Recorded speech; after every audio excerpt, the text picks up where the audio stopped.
Bonjour à toutes et tous. Bonjour. Heureux de vous retrouver pour cette nouvelle année. Ouais, meilleurs vœux à tous. Meilleurs vœux à tout le monde. Il est encore temps. Il est encore temps, voilà, c'est ça. Aujourd'hui, on vous retrouve. On va débriefer du top 14, de la Coupe La d'Europe. Champions Cup. Ce qui fait l'actualité du rugby, en fait. Voilà, toute l'actualité rugbystique dans ce monde. Qui est chargé en Qui début d'année. est chargé. Surtout qu'on a pris, vous avez vu, ça fait longtemps que nous ne sommes pas vus. Donc, Et on est heureux de vous retrouver. Et il y a pas mal de choses à dire. Je propose qu'on démarre par notre première rubrique.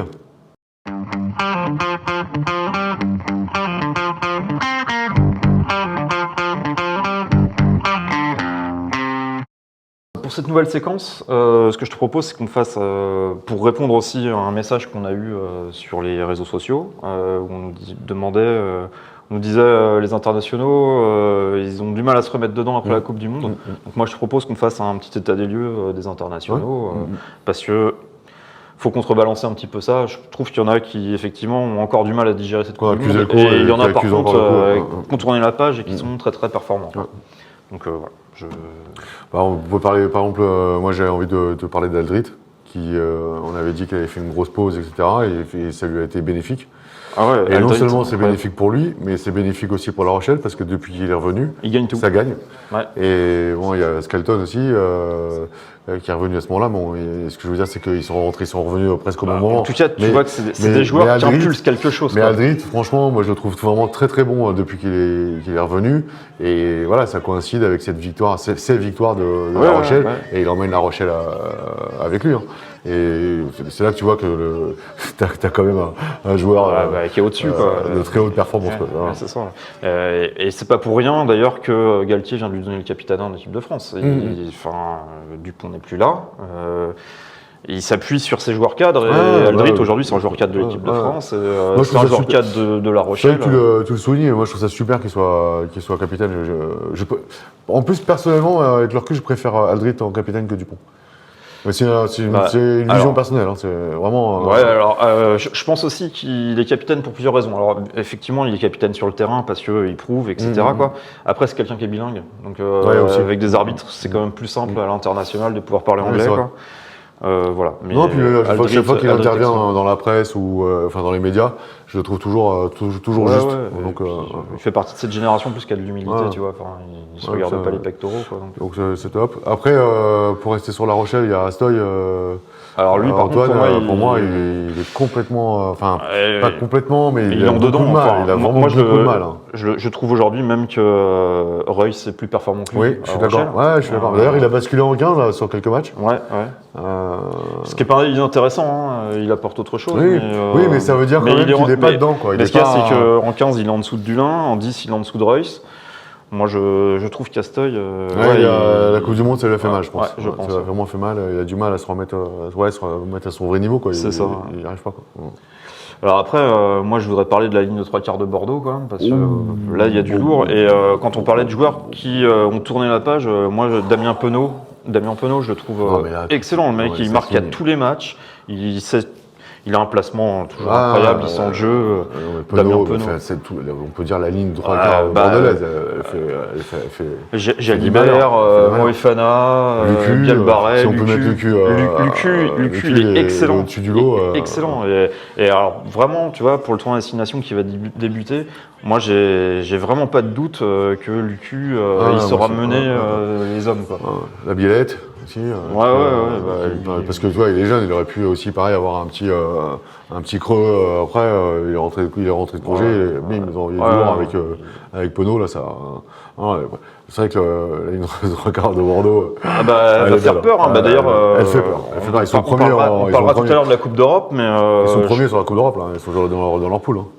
Oui, et puis avec autorité, quoi. Non, c'est une équipe vraiment impressionnante. Et moi, après, Ramos, je trouve qu'il a du mal à digérer son incident au pied, là. Après, peut-être que je me trompe, il faut regarder les stats précisément, mais par contre, dans mon ressenti sur les matchs, je le trouve moins bon au pied, moins chirurgical que ce qu'il a pu être. Je trouve. je trouve. Je dirais aussi, pour apporter un petit bémol, c'est que là, à Toulouse, du coup, il se retrouve à jouer en ouvreur, alors qu'en équipe de France, il était à l'arrière. Ouais. Ce qui n'est pas tout à fait les mêmes postes et qui ne nécessite pas les mêmes qualités. Après, le dernier match qu'il fait en Coupe d'Europe là, contre Basse, je trouve vraiment excellent. Quoi. Attention, j'ai pas dit dans le jeu. C'est vraiment sur les pénalités, mais transfo. Alors, effectivement, il est plus à 100%. Moins chirurgical. C'est pas dans le jeu. Dans le jeu, je le trouve toujours performant. Mais c'est vraiment sur le jeu au pied, de buteur, pénalité transfo, où je le trouve moins chirurgical, vraiment moins. Peut-être qu'il faudrait regarder ses stats de la saison passée pour vraiment pouvoir comparer. Non, mais effectivement, je pense qu'il y a toujours une petite appréhension. J'ai l'impression qu'il n'y a pas une jurisprudence à Bana, quoi, tu vois. Donc, effectivement, bon. Voilà. Après, vu qu'on est à Toulouse, moi je trouve que Dupont pèse moins sur le jeu en ce moment. Après, moi, c'est mon point de vue. Je pense qu'il y a certainement la Coupe du Monde, mais après, pour moi, il s'éparpille. Il s'éparpille, donc alors, tu peux pas. En 7, oui, avec une autre préparation physique. Une préparation physique, d'autres, tu vois, ta concentration, elle bascule sur autre chose aussi. Tu es peut-être moins concerné inconsciemment, c'est peut-être inconscient. Mais voilà, pour moi, Dupont, oui, il est pas à 100%. Oui, je pense qu'il redeviendra le joueur excellent qu'il est. Ou pas, hein. Tu sais, après, c'est pareil, il faut savoir revenir. Après, tu as des jeunes qui poussent. Peut-être qu'il sera peut-être pas le plus numéro 1 non plus. Enfin, voilà. Oui. Bon, après, de toute façon, ça reste un joueur. Ça reste un super joueur. Exceptionnel. Mais voilà, moi je trouve que. Je pense qu'il s'est éparpillé un peu là. En tout cas, je retrouve pas le Dupont du Grand Chelem 2022. Il faut qu'il se remette la tête à l'endroit, qu'il fasse son C7 là. Et puis, après, on en parlait. Movaka, c'est un joueur excellent. Moi, je trouve qu'à Toulouse, dans les internationaux. Vu qu'on est toujours sur Toulouse, Movaka, pour moi, c'est un super joueur. C'est le meilleur talonneur complet. En plus, voilà, et puis il fait des choses en tant que talonneur. Mais même on l'avait déjà vu pendant la Coupe du Monde, à un moment donné, quand il fait sa petite relance tout de suite. Là.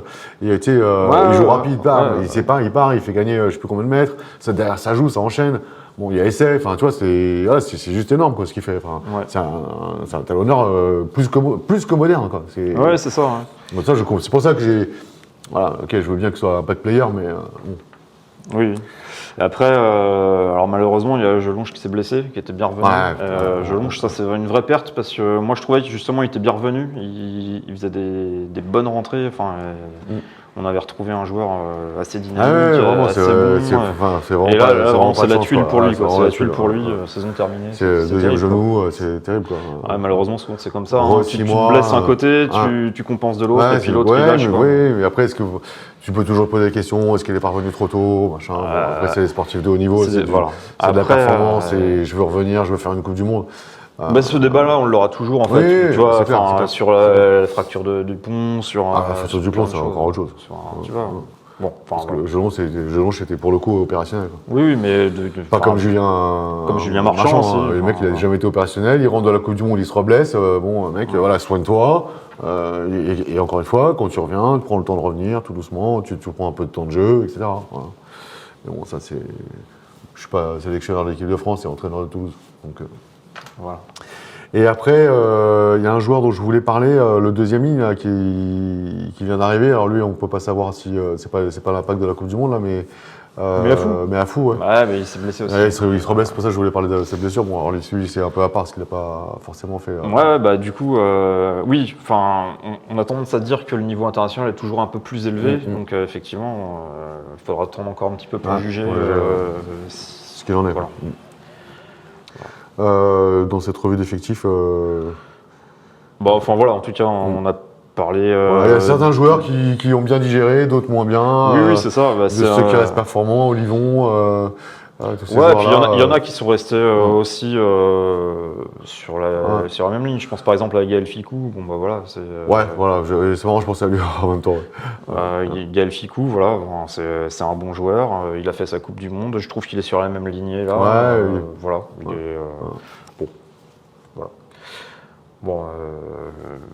Je sais pas quoi rajouter d'autre. Voilà.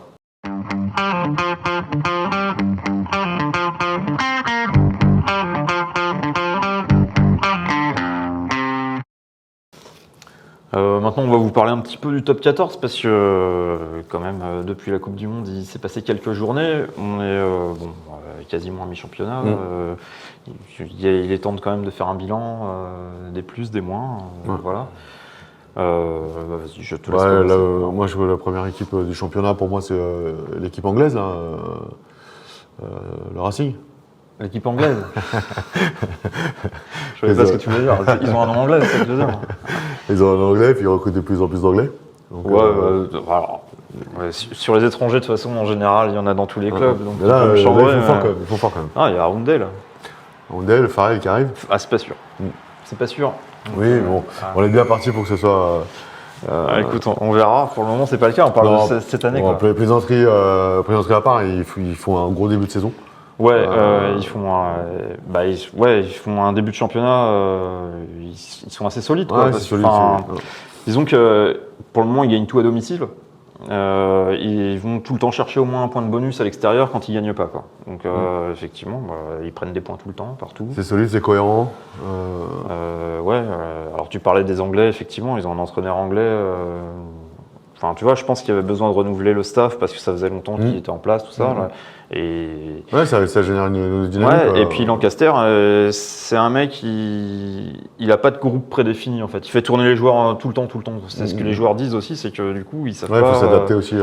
Ils savent pas s'ils vont être titulaires ou pas, mais du coup ça oblige à se donner tout le temps à fond à l'entraînement, quoi. Ouais. Donc, mais là, ça c'est vraiment ce que moi j'appelle l'idée d'un groupe. C'est-à-dire qu'en fait, tu pars avec 35 joueurs. Et tu sais que tes 35 joueurs vont jouer. Et les 35 joueurs savent qu'ils vont jouer. Et ça, pour moi, moi je pense vraiment, c'est ma vision des choses. C'est-à-dire qu'en fait, tu peux gagner avec un groupe. Et pas avec une équipe type. Alors, en tout cas, tu sais que ton entraîneur compte sur toi. Voilà. Et qu'à un moment donné dans l'année, peut-être demain, peut-être dans un mois, peut-être dans 2 mois, il aura besoin de toi. Et que tu as du temps de jeu. En fait. En tant que joueur, c'est hyper important aussi de te dire que tu as du temps de jeu, il n'a pas son équipe type, et s'il se blesse ou s'il est suspendu, à ce moment-là, tu peux rentrer, ou tu vas intégrer le groupe. Parce que déjà, il faut déjà intégrer le groupe, et après, une fois que tu es dans le groupe, intégrer le terrain suivant la physionomie du match. Alors que là, tu sais que dans tous les cas, à un moment donné, dans la saison, assez rapidement en plus, parce que ça tourne, tu vas avoir du temps de jeu. Et ça, moi, je trouve ça... Et en plus, ça régénère aussi les corps. Ouais, et puis ça te maintient tout le monde en forme aussi. Donc, je trouve ça plutôt pas mal. Et c'est vrai qu'à chaque fois que le Racing sort, moi, j'aime bien les voir jouer. Quoi. Tu sais que ça va être compliqué, en tout cas. C'est ça. T'as un match, quoi. Voilà, c'est ça. Après, vu qu'on est en région parisienne, on va peut-être continuer sur le Stade Français. Ouais, Stade Français qui a fait un très très bon début de saison au départ. Et puis le retour de Labitte et Glézal. Ouais. Ça a peut-être un peu parasité un peu les choses, enfin sans être parasité, mais ça a déséquilibré les choses. Ouais. Et ils ont du mal, quoi. Ils ont du mal à gagner, ils ont du mal à jouer. Ils sont un peu perdus. Même là, tu vois, ils peuvent faire des matchs accrochés, mais au final, ça bascule toujours du mauvais côté pour eux. C'est un peu dommage parce que leur début de saison était vraiment prometteur. Et là, j'ai l'impression qu'ils sont en train de retomber un petit peu dans leur travers des années précédentes. Quoi. Ouais, la saison dernière, la fin de saison dernière. Quoi. Ouais, c'est ça. Ouais. Après, dans les équipes qui cartonnent, moi, il y a Bordeaux. Bordeaux, pour moi, ils sont deuxièmes, ils sont deuxièmes du championnat. Oui, je crois deuxième ou troisième. Ouais. En tout cas, ils sont dans les 6. Au final, c'est ça qui comptera. Mais leur ligne de 3 quarts, elle est vraiment impressionnante. Ça joue partout. Ça joue partout. Parce que devant, ça joue très bien, c'est solide aussi. Mais derrière, ils ont des fusées, des créateurs. Bloom, ça part de partout. Puis tu sens qu'ils aiment jouer ensemble. Quoi. Tu sens que. Alors c'est aussi bon pour l'équipe de France. C'est bien. Parce que du coup, ça va. Ils ont pour le coup des vrais automatismes. C'est ça. Et donc, non, c'est super. Bordeaux, c'est fort. Ils ont fait un bon recrutement. Et puis là, il y a vraiment une mayonnaise qui a pris. Les mecs, ils sont vraiment impressionnants. Ils sont impressionnants. Après, il y a La Rochelle. Alors eux, c'est le contraire du Stade Français. Pour moi, ils avaient mal débuté. Et là, depuis le retour d'Aldrit... On l'a dit, c'est le retour d'Aldrit qui les fait monter. Donc là, ils ne sont pas encore dans les 6. Non, mais ça ne serait tardé. Ça redevient la machine qu'on connaît. Enfin, ils sont. Il y avait Toulouse aussi, parce que Toulouse, ils ont eu un début de championnat assez compliqué. Et là, ça y est, ils ont intégré le Ouais, six, là, sont ils étaient un peu en dents de scie. En début de saison. Mais pareil, par contre, je reviens quand même sur ce qu'on s'était dit la fois d'avant. Je trouve aussi quand même qu'ils ronronnent un peu. Enfin, ils gagnent. Hein. Ouais, mais en fait, à chaque fois que tu les vois jouer, tu vois que c'est pas. C'est pas, comment dirais-je, c'est pas fluide. Il manque pour moi, alors peut-être il manque un Tamac peut-être. Peut-être, ouais, mais il manque quelque chose en fait pour que cette équipe elle soit sûre de ses forces. Alors, elle gagne. Hein. Ouais, elle gagne, mais tu sens que c'est plus compliqué que d'habitude, quoi. Oui. Alors après, c'est aussi peut-être les autres équipes aussi qui ont élevé leur niveau. Après, de Bordeaux, toute façon, Racing. oui, c'est ça. La Rochelle, La Rochelle, ça fait tu sais que quand tu prends Toulouse, ça va être un gros match aussi. Alors, tu te surconditionnes aussi par rapport à ça. Voilà. Donc, mais par contre, du coup, ça y est, ils ont intégré le top 6 là, et je pense qu'ils vont rester jusqu'à la fin de saison. Mais pareil, s'il reste malgré tout agréable à jouer. Ouais. Bah, ça reste une belle équipe. Hein. Après, il y a une équipe moi qui me déçoit un petit peu, c'est Clermont. Parce que, Clermont, ils sont capables de faire des matchs vraiment beaux, vraiment aboutis, et après ils vont te faire une bouillie. Ouais. Et je sais pas, parce qu'en plus, j'ai l'impression que ça passe plutôt bien avec Urios, quoi. Ouais, je pense qu'ils sont dans la construction là. Je sais pas si tu avais vu le reportage. Il est super, hein, d'ailleurs. Super reportage. Je vous incite à le regarder. Sur Clermont, sur Urios plutôt. Enfin, Urios avec Clermont et la reconstruction de ce club en fait, avec tous les soucis qu'ils ont pu avoir, notamment les soucis financiers. Oui, c'est assez étonnant. Ils ont traversé une période assez compliquée, donc avec Urios qui est là dans cette reconstruction du club en fait. Ouais, c'est ça. Donc il y a mis des choses en place. Donc effectivement, c'est en dents de scie. Ouais. Ils vont être capables de gagner les gros matchs et puis derrière d'aller se prendre les pieds dans le tapis sur un match entre guillemets plus facile, quoi. Ouais, c'est ça. Ouais. Mais après, bon, en tout cas, le travail que fait Urios, même s'il ne paye pas pour le moment, je pense qu'il va payer. Je pense aussi, ouais. Et en plus, il a les supporters de son côté. À Clermont, c'est quelque chose d'important aussi, tu vois. Enfin, c'est un club un peu familial. Ouais, mais je pense qu'il a, comment dirais-je, il a la confiance de tout le monde en fait, des joueurs, des dirigeants, des supporters. Donc je pense que il faut les. Et puis après, c'est Clermont aussi. Clermont, c'est des mentalités aussi du travail, de l'abnégation, respect, d'abnégation, et donc de laisser du temps aux gens pour arriver à un niveau de performance, quoi. Ouais, tout à fait. Après, moi, il y a un club. Je trouve qu'il avait bien débuté et là, je sais pas, ils enchaînent. C'est Castres. Ouais, mais depuis la défaite contre Perpignan chez eux. Castres. Ouais. Depuis la défaite contre Perpignan chez eux. Ça les a tués. Ouais, vraiment psychologiquement. Ils perdent chez eux contre le dernier. Ouais. Et depuis, ils enchaînent les défaites. Ils ont du mal à relever la tête et à se dire et à se reprendre sur leurs forces, quoi. Qui étaient la conquête, qui étaient les leurs en début de saison où ils tournaient. D'ailleurs, on s'était dit Castres. C'est solide, ils avaient battu Toulouse à ce moment-là. Non, on s'était dit attention. Ça fait un super début de saison. Et c'est vrai que moi j'ai vu le match, ce match-là, tu te dis mais qu'est-ce qu'ils font, quoi. Soit ils sont rentrés sur le terrain en disant bon. Peut-être qu'ils les ont pris de haut, je sais pas, mais en tout cas. On va marcher dessus, on met 40 points, on rentre à la maison, on est bien. Bon, c'était chez eux. Mais là, ils perdent ce match-là, et depuis ce match-là, ils ont du mal à retrouver cette dynamique de gagne, de niaque, ce qui fait Castres. Après, du coup, puisqu'on parlait qu'ils ont fait basculer Castres, Perpignan, eux, ils avaient très très mal débuté. Et là, ils enchaînent 3 victoires de suite. Ouais, ils ont enchaîné derrière Castres, ils ont enchaîné 3 victoires de suite. Et avec des résultats plutôt probants, quoi. Et aujourd'hui, même, ils sont plus dans la zone rouge. Ouais, ils sont, oui, ils sont plus dans la zone rouge, parce que c'est Lyon, ils sont Montpellier, quoi. Mais du coup, moi, sincèrement, je voyais pas Perpignan relever la tête comme ça. Oui, non, moi non plus. Alors eux, pour le coup, c'est l'inverse. C'est l'effet inverse, c'est la victoire contre Castres aussi. Je crois qu'ils avaient gagné un match avant, il me semble, de mémoire, je vais pas dire. Ouais, c'est ça, un match contre Montpellier. Je crois. Ouais, c'est ça. Ils font Montpellier, Castres, et derrière ils enchaînent. Donc non, c'est plutôt bien. Pour Perpignan, c'est plutôt bien. Ouais, c'est plutôt bien. Et après, l'équipe Kata, pour moi, c'est Lyon, quoi. Lyon, c'est une parce que Montpellier, on savait qu'ils ont eu du mal à revenir, et je pense que là, ça est en train de se structurer. Parce qu'ils sont quand même pas mal, ça joue pas mal. Mais Lyon, c'est la Kata, quoi. Puis en plus, ils arrivent pas, quoi. Les joueurs en plus lâchent, tu vois, ils prennent 45-0 à Toulouse, parce qu'à la fin, les mecs, ils y vont en marchant, ils y croient même plus, il y a même plus de, tu vois, ils lâchent le match. Et ça pour moi, c'est quand même significatif d'une équipe qui est pas bien. Qui est pas bien. Qui est malade. Parce que tu peux tomber contre plus fort que toi, prendre une pile, mais tu vois, tu te dis toujours, bah, allez, on va y aller pour l'honneur, on va mettre un essai, quelque chose comme ça. Enfin, avec un peu d'orgueil, un peu de fierté. Là, moi, j'ai l'impression que ça a disparu à Lyon. Ça a du mal, ouais, ils ont du mal. Ils ont vraiment. Ouais, pour moi, ça va être compliqué, quoi. Parce que, Lyon. pour moi, ça va être très, très, très compliqué. Pourtant, ils font une saison l'année dernière, ils finissent 3e de la saison Ah régulière. ouais, mais même là, au départ, au début de saison, c'était pas dingue, mais ça jouait, ils étaient quand même là. Là, c'est catastrophique. Là, ils ont lâché. Catastrophique. Je pense peut-être un problème avec le management, ou peut-être, je sais pas. Je sais pas, mais c'est. Il n'y a pas trop d'infos qui sortent. Ouais. Après, il y a Montpellier. Alors, Montpellier, c'est quand même. C'est assez déroutant, quoi. Quand tu vois les joueurs qu'il y a. Ouais. Mais tu vois que c'est une équipe qui n'est pas en confiance parce que même des matchs, tu vois, où ils mènent encore à 3-4 minutes de la fin. Ils prennent l'essai qui les fait basculer. Ils savent. Enfin, c'est pas. En fait, fait, de confiance. De ce qu'on le voit. Enfin, moi, je le perçois à travers mon écran qu'il y a un problème de confiance. Qu'ils hésitent à faire des choses. Ils savent pas trop. Parce que par moment dans le match.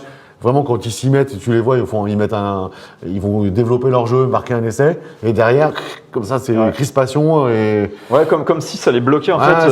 Ils savent plus s'il faut attaquer ou défendre. Donc il y a un vrai sujet là-dessus, je pense. Ouais. Après, il y a une équipe qui me déçoit par rapport à ce qu'elle a fait l'année dernière, en fait, c'est Bayonne. Bayonne, oui. Et ils sont trop dépendants de Lopez. De Lopez, ouais. Merci. Ils sont trop dépendants de Lopez et aujourd'hui ça commence à se voir en fait. Parce que les équipes en face, elles ciblent. Alors après, ils arrivent quand même à faire des bons coups. Ils gagnent toujours chez eux. Comme l'année dernière, ils gagnent chez eux. Mais par contre, c'est les défaites à l'extérieur. Ouais, ça joue. Puis je trouve que c'est moins euphorique, quoi. C'est moins. Ouais. Alors après, ils ont quand même des coups de génie. Ils mettent 2 fois le même essai, là, le coup de patte de Lopez, les qui récupèrent. Ils gagnent comme ça contre le Racing chez eux. Voilà. C'est une équipe qui a du talent aussi, mais moi j'attendais une confirmation par rapport à l'année dernière. Et j'ai l'impression il y a peut-être ce côté aussi un peu spontané, enfin, tu vois, c'est ça. Effet de surprise aussi vis-à-vis des autres équipes, quoi. Et aujourd'hui, les autres équipes, elles ont bien étudié aussi, et maintenant ça verrouille. C'est sûr. Moi, l'équipe qui me déçoit quand même, c'est Toulon. Toulon. Moi, Toulon. Alors Toulon, j'ai du mal, quoi. Je comprends pas. Ils ont une infirmerie. Ouais, c'est vrai, ça. C'est quand même incroyable. Enfin, je sais pas, ils ont un taux de casse quand même. Ouais, t'as Olivon qui est blessé, Serein. Voilà, plein d'autres. Bon, effectivement. Et d'autres dont on oublie les noms. Vous saurez les retrouver. Toulon, c'est décevant parce que ils n'arrivent pas à enchaîner. Et puis, comme ils avaient des blessés, ils ont du mal à capitaliser sur la suite. Je trouve vraiment. Parce que c'est pareil, sur le papier, c'est une belle équipe, Toulon. Si tu arrives à aligner une équipe type, c'est ça. T'as pas de blessés. Après, c'est pour ça que tu te dis, pour rentrer dans les 6, c'est hyper compliqué, si toutes les équipes sont vraiment à leur niveau. Alors, ça fait partie d'un championnat, bien sûr. Mais tu te dis, ça peut vraiment être. Il est beau le championnat. Moi, je me régale tous les week-ends, c'est quand même des bons matchs. En plus, c'est serré. Des bons matchs quand même. Ouais, c'est serré. Parce que tu regardes en dessous des 6, ça se joue à 10 points, en fait, entre le dernier et le 7e, quoi. Et pareil sur les 6 premiers, donc c'est. Ça peut être pas mal, quoi. Après, on a Oyonnax. C'est les promus. Alors, ils avaient fait un début en fanfare. Ils gagnent leur premier match de la saison. Contre Clermont, je crois, non ? Ouais, contre Clermont. Après, ils sont rentrés dans le rang. Mais c'est une équipe qui joue le maintien. Ils s'accrochent. C'est une équipe qui joue le maintien. Ils s'accrochent. Pour le moment, ils sont pas relégables. Ils sont devant Montpellier. Ils sont devant Lyon aussi.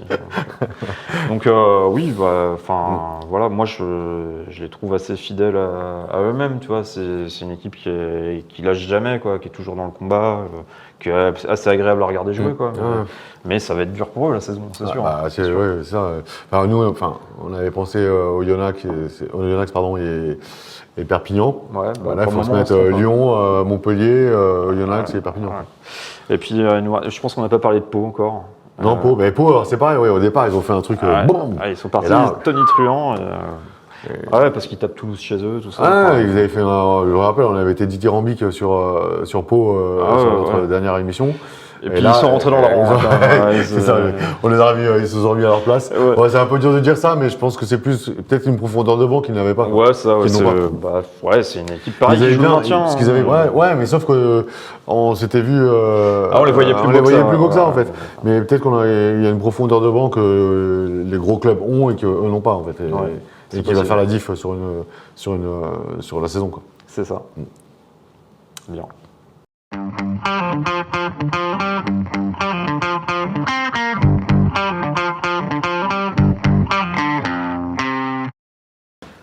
Bon, un petit mot sur la Coupe d'Europe. Cette belle Coupe d'Europe, avec des clubs sudaf. C'est une grande Europe. C'est une grande Europe. Ouais, c'est ça. Non, déjà, au motif de satisfaction, alors moi je le vois de mon côté franco-français. Voilà. Ah oui, quand même. Si on prend la Champions Cup et le Challenge Cup, sur 14 clubs engagés, on a quand même 10 qualifiés. Quoi. Alors, on est là, oui ou non? Bah oui. Alors, en tout cas, on est là pour être ici. Quoi.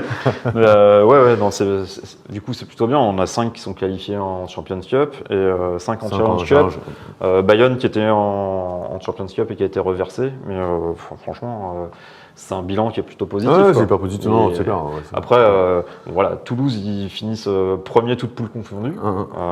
Ils ont tout enchaîné, 20 points sur 20 possibles. En Coupe d'Europe, ils sont chez eux. Quoi. Tu sens que c'est l'objectif de la saison. Jusqu'en demi, ils vont être bons. Quoi. Après, tu peux toujours tomber sur La Rochelle. Ou Leinster. Ou Leinster. Non, mais vraiment, moi, je suis prêt à mettre une petite pièce sur Toulouse. Ouais, moi aussi, cette année, je ne sais pas pourquoi. Mais je me dis, Toulouse, c'est costaud. Ça fait 2 années qu'ils sont éliminés en demi, là, et je pense que ça les a piqués. Donc, par contre, ce serait super une finale La Rochelle-Toulouse. Ouais, oui. Enfin, je pense que l'Europe mérite ça en tout cas. Voilà. L'Europe du rugby. L'Europe du rugby. Alors après, dans les qualifiés classiques, le deuxième c'est le Leinster. Leinster, c'est solide. Pareil, c'est toujours chirurgical. Voilà. Enfin voilà, ça domine l'Europe. De toute façon, entre Toulouse, La Rochelle et le Leinster. Et t'as Bordeaux qui finit premier de leur groupe aussi. Ouais, alors Bordeaux finit premier de leur groupe aussi. Donc voilà, ils sont. Et puis comme on en parlait tout à l'heure, avec cette ligne de 3/4, c'est une ligne de 3/4 internationale. Donc ils ont le feu. Donc il y a le feu et je pense qu'ils peuvent peut-être aussi créer la surprise. Enfin, moi, c'est pareil. C'est un outsider en tout cas sur le. Ouais, c'est ça. Et je trouve que c'est un peu comme le top 14. Tu te régales à chaque fois qu'il y a les matchs. Là, tu te régales de passer tes week-ends devant la télé c'est ça. à regarder les matchs. C'est vraiment plaisant, quoi. Ça joue. Alors c'est vrai qu'il y a le côté franco-français où tu as envie que toutes les équipes françaises gagnent, quoi. Ouais, c'est ça. Mais bon, on est quand même pas mal lotis. Quoi. Ouais, c'est bien. Ouais, c'est top. Je suis content pour La Rochelle aussi, qui avait mal débuté cette compétition. Et ils ont resserré, ils ont resserré les vis. Ils ont dit à Aldrid, maintenant tu reviens dans l'équipe. Non, tu reviens une semaine plus tôt. Non, vraiment. Enfin, tu sens que là, les rouages, c'est parti. Ils vont être encore très difficiles à jouer. On va rentrer dans les. Ça reprend au mois d'avril, là, ça? Ouais, c'est ça. Ouais. Donc à partir du mois d'avril, tout le monde aura. Pareil, ils seront tous la tête à l'endroit et ça va faire mal, quoi. Et après, il y a la qualification à l'arrache du Racing, qui perd ses 3 premiers matchs. Franchement, j'y croyais pas. Moi, j'y croyais pas non plus. De toute façon, ils tombent contre Toulouse à Toulouse. Moi, j'y crois pas non plus pour le 8e de finale. Toulouse, ils sont trop au-dessus. Ouais, mais enfin. Après, c'est sur un match, mais. C'est sur un match, et puis tu vois, c'est 2 équipes du top 14, tu sais. Ouais, mais dans la gestion, mais je pense. J'ai l'impression que la priorité du Racing cette année, quand même, c'est le championnat, et que Toulouse, justement, sa priorité, c'est plutôt la Coupe d'Europe. Donc. L'un dans l'autre. Dans tous les cas, Toulouse, comme ils jouent en Coupe d'Europe, tu dis. Ils paraissent un peu injouables. Je pense, vraiment. Voilà. Après, côté Challenge Cup, moi j'ai bien aimé. Le Stade Français, Le Stade Français éliminé. Éliminé. C'est ce qu'on disait. 4 défaites. C'est ce qu'on disait, quoi. Depuis cette défaite là, ce machin, c'est triste. C'est triste. Ils restent pas. Côté Challenge Cup, moi j'ai beaucoup aimé la campagne de Clermont. Ils ont été solides. Ouais, c'est solide, c'est propre. C'est au niveau, quoi. Ouais, c'est ça. Ouais, c'est bien. C'est une belle qualification, quoi. Ils peuvent aller loin aussi dans cette compétition, je pense. Après, voilà. Le challenge, il est moins médiatisé, mais ça reste quand même un titre à aller chercher. C'est une Coupe d'Europe, attends. Pour moi, il faut. Faut pas la galvauder. Ouais, faut pas la galvauder. Ouais. Je sais plus qu'il y a d'ailleurs, il y a un sélectionneur là, qui est un peu. Je me demande si c'est pas le sélectionneur de l'équipe de Bordeaux qui a un peu justement piqué là-dessus sur le fait de ne pas galvauder les Coupes d'Europe, quelles qu'elles soient. Oui, bien sûr. Qu'il fallait pas faire d'impasse, quoi. Donc je sais plus exactement, je pense que c'est lui, il faudrait à vérifier, quoi. Ouais. Après, en Challenge Cup, non, même pas, je sais plus, Toulon en tout cas, ils ont complètement raté leur campagne. Ouais, il y a eux, il y a Bayonne. Ouais, Bayonne a été reversé en Challenge. Montpellier, ils ont fait une super campagne. Oui, contre. ouais, c'est vrai. Exact. Ils sont qualifiés aussi. Voilà. Ouais, c'est pour ça que tu as deux Montpellier, quoi. Tu as deux compètes pour eux, en fait. Ouais, c'est ça. Ouais. Bon, après, c'est une compétition qu'ils ont déjà gagnée, eux, le Challenge européen. Donc voilà. J'espère qu'au mois de mai, on verra, parce que nous serons sur place à Londres. on pourra faire une émission en direct de Londres. Ouais, ce serait bien. Ouais. J'espère qu'on verra émission délocalisée, un club français dans chaque finale. Quoi. Ouais, c'est toujours un plaisir de se déplacer et de voir et de supporter une équipe française quand on se déplace. Quoi. Voilà. Donc on espère pour le rugby français et pour le plaisir. Quoi. En tout cas, oui, sur le nombre de qualifiés, on espère de bonnes chances. Que ça aille loin en tout cas. Quoi. Voilà.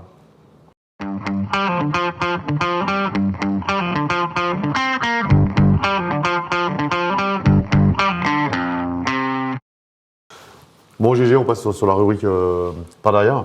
Ouais. Et donc le sujet que je voulais aborder aujourd'hui, on en avait déjà parlé il y a quelques temps, c'est en fait le fait que les joueurs puissent décider pour quelle nation ils jouent.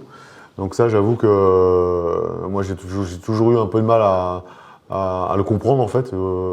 C'est pas ne pas l'accepter ou l'accepter, c'est pas ça le sujet. Mais c'est vraiment se dire, tu peux dire, équipe de France. Moi je choisis, on a le cas concret aujourd'hui avec Meafou, qui lui a décidé de ne pas aller dans sa sélection de l'essence australienne, et qui se décide, qui a d'ailleurs refusé la sélection avec l'Australie pour dire non, moi je veux jouer pour l'équipe de France. Et ça.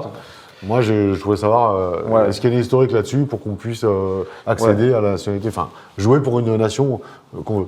Ouais, alors peut-être avant de rentrer dans le détail, peut-être qu'on peut rappeler la règle aujourd'hui, c'est que pour pouvoir être sélectionnable dans une équipe, il faut jouer au moins depuis 3 ans dans le championnat d'un pays pour pouvoir être sélectionné dans l'équipe nationale, ou si on a déjà été sélectionné, ne plus être sélectionné depuis au moins 3 ans pour pouvoir jouer dans une autre sélection dans laquelle on a des origines.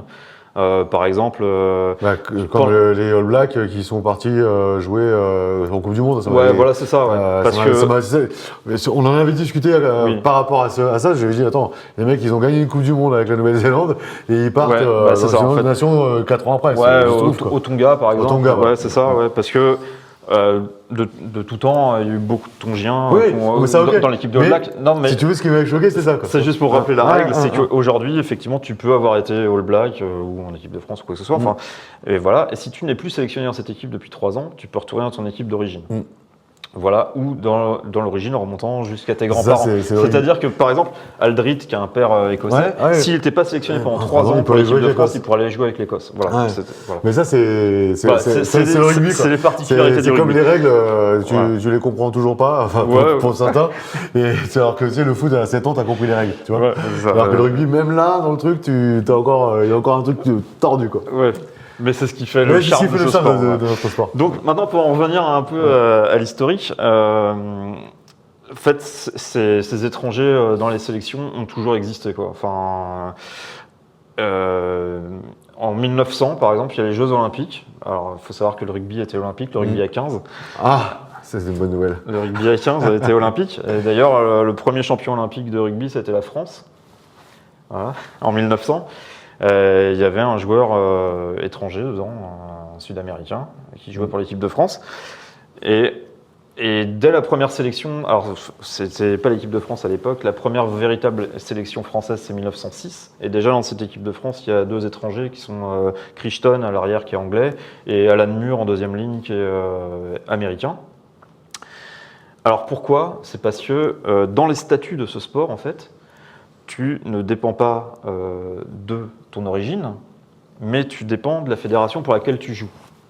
Et en fait, par raccourci, aujourd'hui, on dit équipe de France, équipe d'Angleterre. En fait, on devrait dire équipe de la fédération française. En fait, c'est ça, tu joues pour une fédération. Donc, en jouant dans un club, tu es affilié à cette fédération. Et donc, tu peux être sélectionnable pour cette fédération si tu n'as pas été sélectionné dans une autre fédération. Voilà. Ou si tu n'as pas été dans une autre fédération pendant 3 ans. Pendant 3 ans, c'est ça. Mais enfin, voilà. Par exemple, Arundel qui joue pour l'Angleterre, maintenant il joue en France. Il a déjà eu une carrière en Angleterre, donc il n'est pas sélectionnable en France. Ça fait pas 3 ans qu'il joue. Mais en 3 ans, s'il n'est pas sélectionné avec s'il n'est pas sélectionné pendant 3 ans avec l'équipe d'Angleterre, qui continue à jouer en France, il sera sélectionnable en équipe de France. Tout à fait. Ça ferait mal, ça. Écoute. On verra bien. Non, bah, je te dis, de toute façon, le premier étranger officiel qu'on a eu en équipe de France, de toute façon, c'était Crichton qui était anglais. Donc, tu vois. Mais bon. Alors après, il y a eu une très très longue période, en tout cas pour l'équipe de France, où on n'a plus eu d'étrangers, parce que la règle tacite que la fédération s'était imposée, c'était de mettre que des Français sur les feuilles de match. Donc on bloquait en fait les sélections pour des étrangers qu'on aurait pu prendre malgré tout. Il a fallu attendre 1992 pour revoir un étranger en équipe de France, c'est Dries Van Heerden. Voilà. Et puis après, ça a fait des petits. On a eu des joueurs excellents. Je pense à Vakatawa, Spedding, Tony Marsh. Le centre aussi qui joue au Stade Français. Liebenberg. Oui. Enfin voilà. Donc après, il y a eu des modes. Et on a eu des Sud-Africains en équipe de France, Peter de Villiers, je pense à lui. Rory Cocotte. Voilà. On a eu des Néo-Zélandais, Scott Spedding. Il y a eu une mode aussi avec les Fidjiens, Vakatawa, Raka, voilà. Mais tout ça, en fait, prouve que le rugby, c'est une grande famille. C'est une grande famille, du coup, c'est fédéral et c'est pas national, en fait. Voilà, c'est ça, en fait. Et, effectivement, quand tu joues pour l'équipe de France, voilà, tu as le maillot de l'équipe de France. Mais en fait, on devrait dire l'équipe de la Fédération française. Voilà. De rugby. Ok.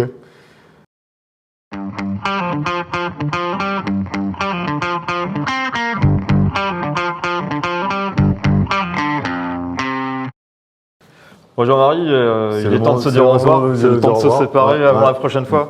Moi je voudrais juste faire une dédicace à l'association de Jacques Monod et à la brigade de Jean Perrin. Voilà, ils se reconnaîtront. Et c'est une association qui font quoi ils se reconnaîtront. Non, ils se reconnaîtront. Okay. Voilà. Bon, bisous à tous et puis à très bientôt. À bientôt.